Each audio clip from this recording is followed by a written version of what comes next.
Okay, so this is part 2, and this is basically talking about my long-term goal, right? Last video talking about my short-term goal, marathon under 4 hours. Medium-term goal is a 100-kilometer race. Long-term goal, now we're talking about long-term, and then using that running as a base, as a foundation, psychological foundation, cardio too, but mainly psychological foundation, to do my second goal, which is mountaineering, right? Not expeditionary mountaineering. I'm not really interested in paying an expeditionary company money to climb a mountain, right? I'm not interested in doing that. I'm more willing to pay a guy to learn the methods that are required for me to be self-sufficient when climbing mountains. That's what I want. Self-sufficient in the most reasonable way that's still safe. Obviously, you can be crazy. You can do ropeless climbing.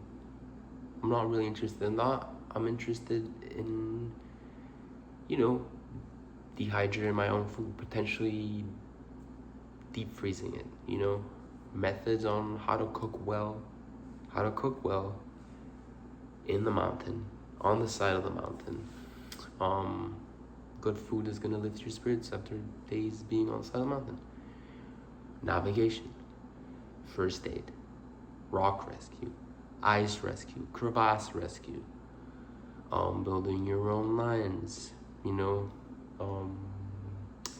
assisted climbing for big walls, mixed routes. That's the kind of stuff that I want to do. Think like shark fin's tail, Mero Peak, or goldfish, the goldfish route in Mero Peak, which is higher than more like alpine assault inspired ideas, you know what I mean? Like mixed route too, though, like the multiple day, that's the shit I want to do. So I'm just learning as much as I can. I went to a glacier mountaineering course. This is my first exposure to mountaineering. I've never even rock climbed to that point. Last year, August, never even rock climbed. Never bouldered, never been to a rock climbing gym, ever. I grew up in Guatemala. Didn't even hike. People hike there, people climb there, but I didn't. Just how it is. Feels like everyone I meet here in Canada fucking rock climbed when they were a kid. I never fucking rock climbed shit. Didn't even climb trees, honestly. I don't know why. It's just kind of fucking weird, like I'm more like playing with toys and stuff like that. So I never got into like climbing trees even.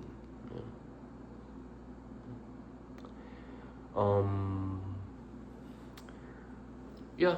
So since last year, I took top rope course, learned how to top rope. Then bouldered a lot last year, I bouldered, and then I took an ice climbing course, which was really good, but I wasn't prepared. Lost my toenail in the ice climbing course. I practiced a lot of V-threads though, because I didn't want to fucking climb, bro. My fucking toe was killing me. I did V-threads though, A-threads, whatever the fuck. Tree anchors, fucking ice screws, fucking, you know what I mean? Yeah, that kind of stuff. I want to learn, tell me knots and shit, yeah. That's what I want to learn. So you're self-sufficient, you know what I mean? Most important thing you learn, number one, protection, is your movement, your technique. You don't want to rely on a fucking stub when you're, whoever knows, some fucking meters high, fucking, no. You don't want to do that. Just be safe with your movements, right? Assess the risk, the ice, the situation, the risk, the war. Like these things, it's not fucking, I'm gonna pay this much and whatever. I have the aerobic fitness, I'm gonna go to, no, it's like, can I think about this ascent critically by myself, and then can I make sure that I get there safely and get down? Can I do this? If the answer is no, the answer is no. You know what I mean? Simple, right? Yeah. So then, anyway, that's aside. Top rope, bouldering, and then I did a course starting in May, I think. Or March, I don't know. Climbing technique, ended up in lead rope, lead belay, you know, and then I did another 5 of those. So that was a 10-week course. The alpine or the glacier travel was 1 week. I don't remember a lot from that shit.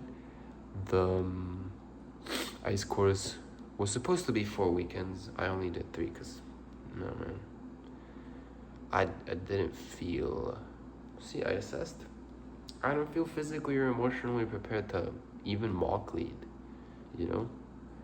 The last day was going to be centered around mock leading, and obviously they were not going to let me lead because I wasn't ready to lead on ice at all. But, you know, just psychologically, I had to be like, hey, okay, you know, give it some time. Now I feel better about ice climbing. I honestly hated it. But, damn, like, cause like the story of my life, you know, I do something, I hate it because it's hard, and then I'm like, well, I need to figure out how to fucking do this shit, because, you know, that's the fucking, I need to learn how to do this somehow. I am. Let's see if I can learn how to do this. Anyway, lead rope, and then we did outdoor fundamentals for the past 5 weeks.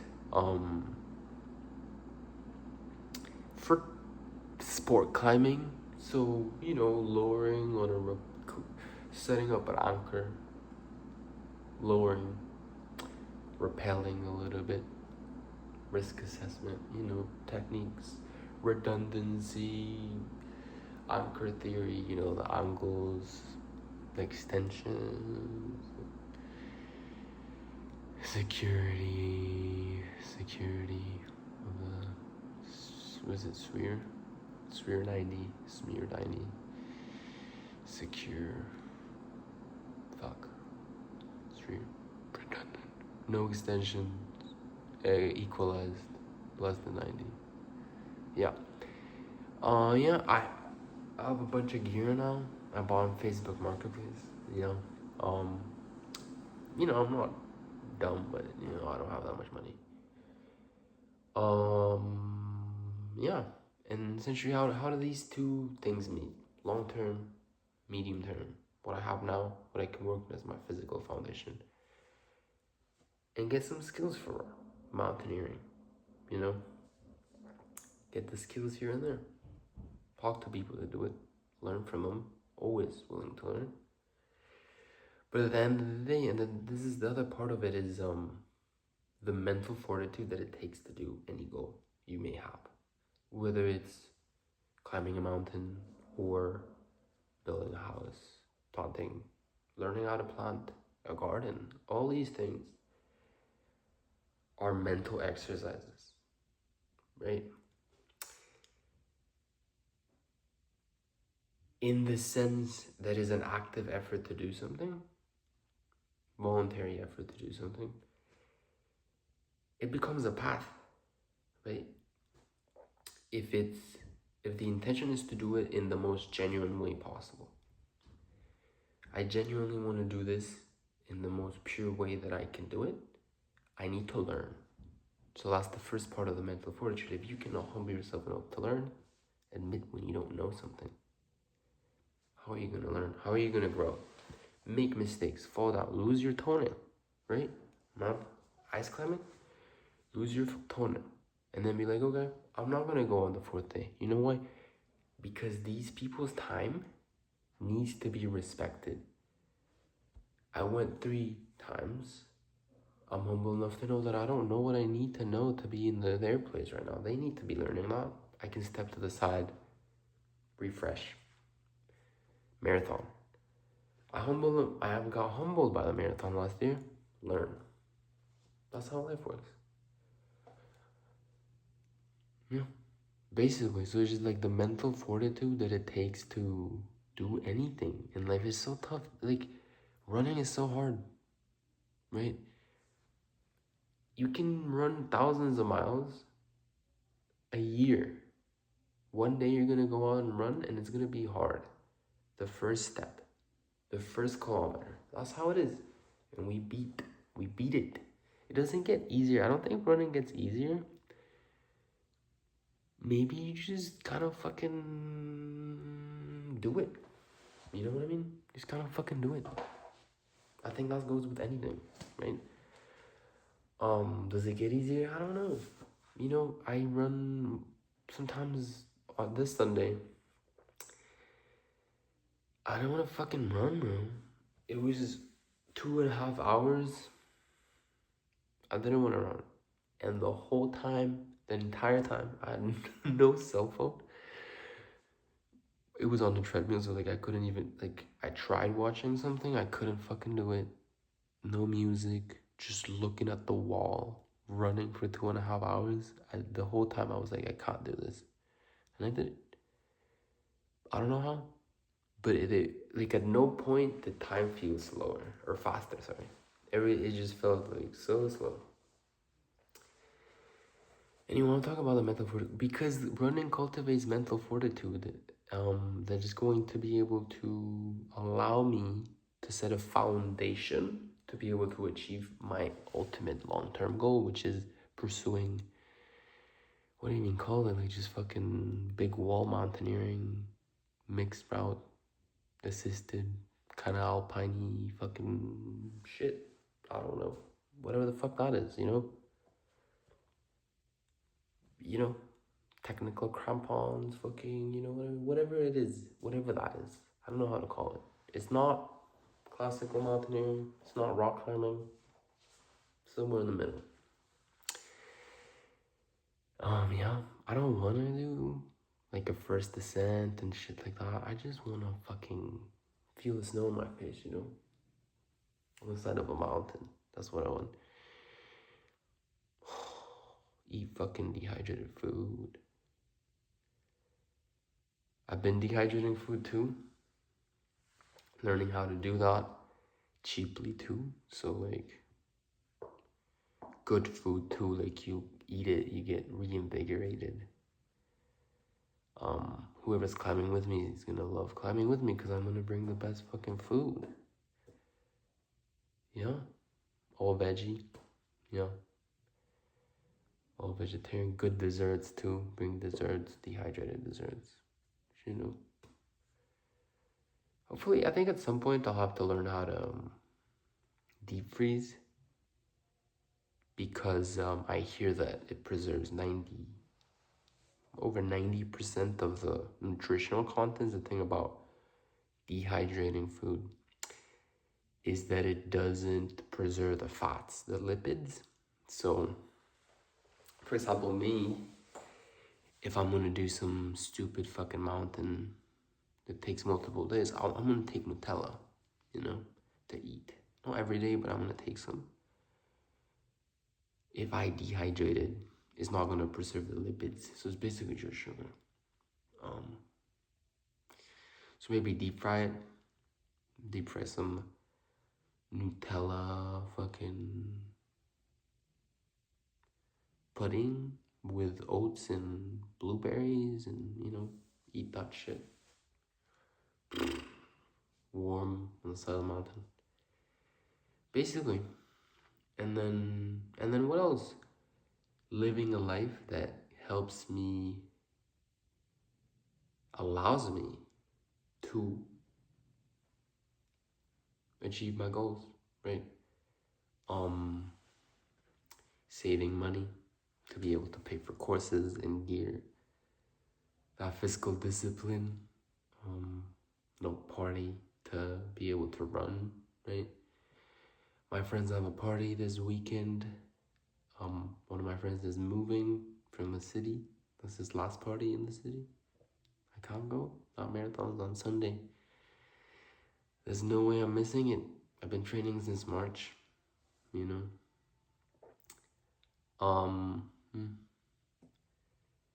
Yeah, I mean, climbing. I have to drive an hour and 15 each way to go to these climbing courses in the climbing gym in Edmonton. You know, I need the money to pay for gas. Gas is fucking expensive right now. So priorities, right? Would you rather buy a computer, save for a computer, or fucking pay for the gas to fucking learn, right? You know, small things. You know, I do feel like I've always been an independent person. It does sometimes feel like my habits are isolating. I've always run. Even when I wasn't training for marathons, like on this level, I've always run. So missing hanging out with people or not being available because of running is normal, but it does isolate you. I also don't like fucking running with people. Like as a group. Maybe one day. We'll see. But yeah, it does feel like I zone into climbing right now. And it's working out. Listen, I don't know a lot. I don't even own a rope. But from where I started, it feels like a lot of progress. But it does feel like I'm leaving a lot behind. I zoomed in. I'm looking at a mountain. I'm looking at the mountain that I'm gonna climb. Not sure which route yet, but definitely not the expeditionary route. It's not Everest. Well, I'm not gonna tell you what mountain it is, cause I'm very superstitious. I'm not gonna tell you what mountain it is until I try it, and then you'll know. Not a first route, not a first descent route. Don't worry, but some spooky route. You know, something fun. You know. So yeah, it does feel like you leave a lot behind to pursue it, but no fear. No fear. I submit to the path with humility. I am willing to learn with humility, no questions asked. You know, within reason, because you know you don't want to be too submissive, but with humility, learning, open, willing to let go, open to let go, excited to let go of what we don't need. You can't carry everything up the mountain, you need to let go. Simple as that. That's what we're doing. Excited, super excited for it. Just a quick, I don't know when I'm gonna make another video again. Just a quick aside, maybe I'll make one after this happens. So the marathon is this Sunday on the 16th, and then I'm taking a lead climbing course, but outside. I haven't been outside climbing officially. I did some stupid shit by myself. But we're not talking about it. Because we don't condone ropeless climbing. If you want to go back home, well, unless you're whatever these fucking guys, good climbing, whatever. Anyway, on 23rd of March, lead course one day, and then I'm gonna do a multi-pitch 2-day course on the 19th of September. Hopefully the weather's still good. And then on the 30th of September, we're gonna do a multi-pitch route, hopefully. I'd love for it to be the direct direttissima Jamnoska. I didn't even know it was a sport route. I thought it was trad. Well, actually, I don't know. I thought I saw it listed for the potential routes you can do. So with guides, again, we're learning. So yeah, we got 3 climbing outdoor stuff coming soon. I thought I was gonna climb outside more than I did this year, and then it ended up not playing out that way. And then for a little bit, I thought I wasn't gonna be able to climb outside this year, but it looks like I'll be able to. Excited. Yeah, ready. Take care. I don't know who's gonna watch this shit, but I don't know. Just you're okay.